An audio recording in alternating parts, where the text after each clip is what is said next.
Al-Quran diturunkan di mana? Di Mekah. Mekah itu ada umatnya disebut dulu dengan nama apa? Apa namanya? Jahiliyah. Ada jahlun, ada jahilun, ada jahiliyah, itu beda. Jahiliyah. Sampingnya ada Ar-Rum, Romawi. Di sini ada Furs, Persia.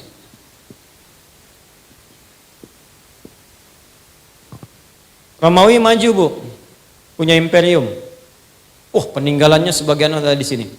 Saya sempat diizinkan Allah untuk belajar di Tripoli, Libya. Punya leptis magna dengan Subrata. Itu sepanjang laut Mediterania sampai ke Italia, sampai ke sana. Itu peradaban Romawi masih terlihat sampai sekarang. Bekas-bekasnya. Masih ada. Kolosiumnya. Masuk saya ke sana. Saya masuk, saya pelajari, saya lihat.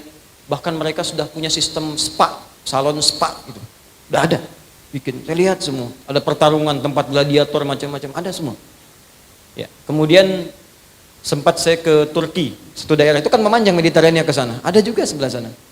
Romawi udah punya peradaban. Persia punya kekaisaran.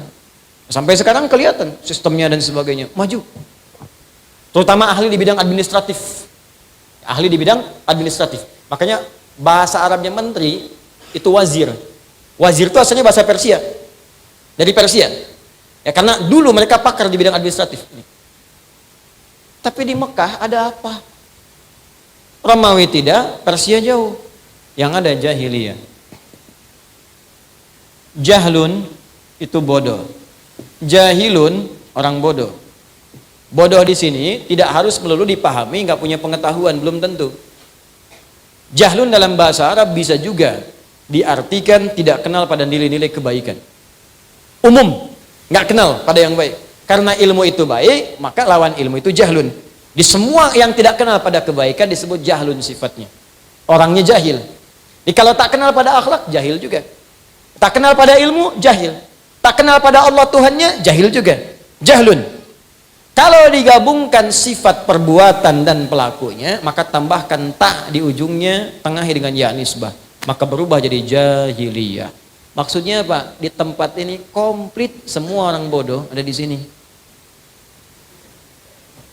Pencuri di sini semua. Begal, lengkap. Saya cuma ngasih tahu ya, pembegal sekarang mendingan cepet tobat deh. Nggak ada apa-apanya dengan yang jahiliyah. Jahiliyah itu kalau sudah membegal profesional, sekampung begal semua. Betul, namanya Gifar. Gifar itu kampung begal. Bahkan pimpinannya namanya Jundub bin Junadah. Ketika tahu ada Nabi bawa petunjuk, datang ke Mekah, langsung tobat. Itu baru lihat Nabi, langsung kemudian bersyahadat. Senyumnya, auranya, kebaikannya. Ya Rasulullah, ausini, Rasulullah berikan wasiat kepada aku, pesan yang tegas. Kata Nabi, pulang dulu kamu ke Gifar, sabar dulu, dakwah di sana. Tidak ya Rasulullah, aku nggak akan pulang sebelum aku ikrarkan syahadatku di depan orang-orang Mekah dekat Ka'bah ini. Kata Nabi, jangan dulu, kamu ini masih lemah, nanti kamu malah diintimidasi. Tidak ya Rasulullah, saya ini membegal terang-terangan, masa syahadat sembunyi-sembunyi?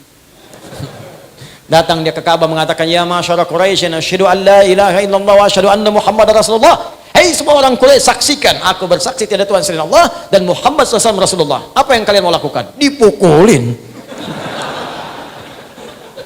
Jatuh pingsan. Sebelum dilanjutkan datang Ali bin Abi Thalib. Di riwayat lain mengatakan Hamzah ya bin Abdul Muttalib. Datang, jangan teruskan. Kenapa jangan diteruskan? Ini orang-orang Gifar.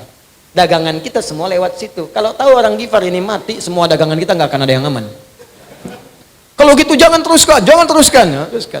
Pulang kemudian ke Gifar. Dakwah di Gifar. Mantan begal dakwah. Begitu Nabi kemudian hijrah ke Madinah, menetap di sana, heboh Madinah. Dog digdug, suara kaki bergemuruh. Keluar melihat, ternyata sekampung Gifar dipimpin Jundub bin Junadah datang ke Madinah untuk menyatakan masuk Islam. Mantan begal, tobat. Begal paling profesional, tobat jadi da'i. Dan setelah itu banyak meriwayatkan hadis. Masih ingat teman-teman? Kalau bangun tidur baca doanya apa?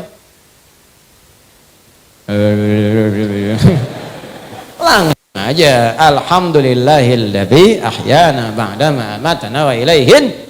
Siapa yang meriwayatkan hadis itu? Dua orang. Di Al-Bukhari nomor hadis 181 yang meriwayatkan dua orang. Satu Mu'adz bin Jabal, yang kedua Jundub bin Junadah. Kalau pengen dilengkapi, buka Abu Dawud nomor hadis 1367 yang meriwayatkan Ibnu Abbas. Karena Nabi sallallahu alaihi wasallam idza staiqadha min naumihi fajalasa. Adalah Nabi sallallahu alaihi wasallam jika bangun dari tidurnya tidak langsung berinteraksi dulu, duduk sebentar. Duduk dulu. Ini cara kesehatan bagus. Famasakha biyadihi min athari naumihi, maka beliau melihat tangan terbaiknya, tangan bersihnya untuk menghapus bekas kantuknya. Jadi jangan langsung baca doa, hilangkan dulu kantuknya. Ini baru bangun udah baca doa. Memang bangun 2:30 begitu sadar jam 5. Gitu. Baca. Baru baca doa. Ada semua. Nah, saya kembalikan yang ngejawabkan mantan begal untuk menunjukkan bahwa saya ini dulu mantan begal. Tempat saya kampung begal. Maka disebutkanlah nama daerahnya untuk mengingatkan orang-orang di masa depan. Ayo tobat balik. Ini perbuatan nggak bagus. Maka disebutkanlah dengan nama daerahnya, diambil kunyahnya. Kunyahnya Abu Dzar, asalnya dari Ghifar. Kalau ingin menunjuk daerah, tambahkan al di depannya, ujungnya i. Ana Abu Dzar al-Ghifari. Tambah al, ujungnya i. Sama dengan begini. Maaf, Syekh Nawawi al-Bantani, Syekh Yasin al-Padangi, Imam al-Bukhari, namanya bukan al-Bukhari, namanya Muhammad. Punya bapak Ismail, punya kakek Ibrahim, kakek buyut al-Mughirah, yang buyut al-Bardizbah, tinggal di kecamatan Jongfah, Kabupaten Bukhara, Provinsi Khurasan, negaranya sekarang Uzbekistan. Karena dari Bukhara maka menyebut Al-Bukhari. Anda siapa misalnya? Anda Yono dari Darsan, Jogja, kembali ke Mekah. Kenalkan, ana Yono Al-Darsani Al-Jogjai. Al-Imperiumi Al-Qadimi misalnya. Nah, itu ini tobat semua. Jadi pezina lengkap. Kalau bosan dengan istri bosan dengan suami, tukeran dengan tetangganya besok. Ini jahiliyah. Pemabuk, jangan tanya, maaf ya, pemabuk paling pemula sehari 5 kali. Yang sekarang nggak ada apa-apanya lah gitu ya. Ini pemabuk paling pemula. Penipu, ulung, riba, komplit, ada semua, makanya disebut jahiliyah. Nih, perhatikan apa yang ingin saya sampaikan. Indahnya Allah memberikan pelajaran pada kita, Al-Quran tidak diturunkan di Romawi. Supaya orang tidak berkata, pantas umatnya maju, ya Romawinya sudah maju. Al-Quran tidak diturunkan di Persia supaya orang tidak ngeles mengatakan, pantas hebat Al-Quran yang turun di Persia. Tapi Allah turunkan di sini. Dengan semua sifat keburukannya. Cuman dalam masa yang singkat, kurang dari 23 tahun, selesai semua. Bahkan sudah sampai ke seantara bumi disampaikan pesan-pesannya. Dari jahiliyah tiba-tiba mereka berubah, bertransformasi menjadi khairu ummah. Jadi kalau Anda ingin cari orang jujur, maka yang paling jujur cuma ada di masyarakat ini. Kalau Anda ingin orang cari penyabar, yang paling sabar ada di sini. Kalau Anda cari orang tawadhu, yang paling rendah hati ada di sini. Kalau Anda cari orang dermawan, yang paling dermawan ada di sini. La ilaha illallah Muhammadun Rasulullah.